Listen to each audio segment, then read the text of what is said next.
This is the installation procedure for the Lockly Secure Pro Deadbolt lockset.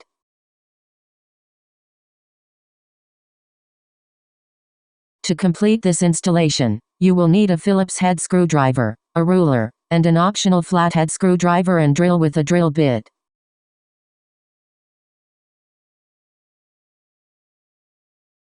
Prep the door if necessary. The cross bore hole must be 2 1/8 inches in diameter. The edge bore hole must be 1 inch in diameter. The backset should be 2 3/8 or 2 3/4 inches.